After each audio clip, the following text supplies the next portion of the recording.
Hi, my name's Jen, and today we are going to make a burrata caprese salad. This recipe is on my website, peelwithzeal.com, so make sure you subscribe for lots of delicious vegetable-forward recipes. The reason I love this salad for summer is that it's just like a nicer take on the traditional caprese salad. Mozzarella to me can seem a little rubbery, doesn't necessarily have the texture that I love, but burrata does. So if you're unfamiliar with burrata, it is an Italian cheese and it has like a casing of mozzarella on the outside, and then on the inside it has stracciatella, which is cheese curds and heavy cream, and it's always stored in a brine. So when you buy it at the grocery store, it should be in a brine, and it can come in a variety of sizes. So today we're using like a full ball, which is going to be like the size of a softball. But it can come in smaller balls, and that's great, especially if you're serving it like at a potluck or something like that, where you'll have lots of people digging in. And the reason I love this is when you kind of break open the burrata with your garlic bread, it is going to mix with all the juices from your fresh tomatoes, and it just makes the greatest dressing ever.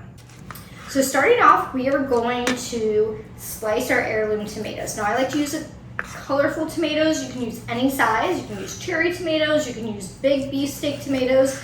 I just generally won't use any kind of tomato that is a paste or aroma tomato. You really want something that's going to have a lot of juice to it. You really want something that's going to have a lot of juice to it, and just be that really sweet, quintessential summer tomato. The only thing we're kind of quote-unquote making today is going to be this balsamic glaze. Now you can buy balsamic glaze at the store. However, it is not my favorite. It tends to be made with corn syrup, and I find it way too sweet.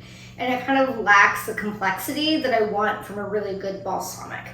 The ones at the store are going to be made with a cheaper balsamic that isn't aged. So instead, what I suggest you do is make your own glaze. Now you're going to do this by combining brown sugar and balsamic vinegar, and you're going to reduce it down so you just get a nice silky texture. You're going to drizzle that around. Now I have like a little secret trick that I do when I'm making all my caprese salads, and that is to add lemon. But if you add lemon juice, it's going to be way too acidic. So instead, you're going to add lemon zest, and you're going to put this lemon zest on, and it's going to give it a really bright flavor without adding additional acid. Now I want to give it a garlic flavor, but I don't want to be overwhelming. So I'm just going to toast it with a little bit of olive oil, salt, and pepper. And then once it's done, right when it comes out of the oven, I'm going to take a really large garlic clove, and I'm going to cut an end of it off so the center is exposed and all the garlic oils are coming out, and I'm just going to rub it on. Is adding some fresh basil. I like to just kind of like slightly break the burrata and let it kind of ooze out right before serving.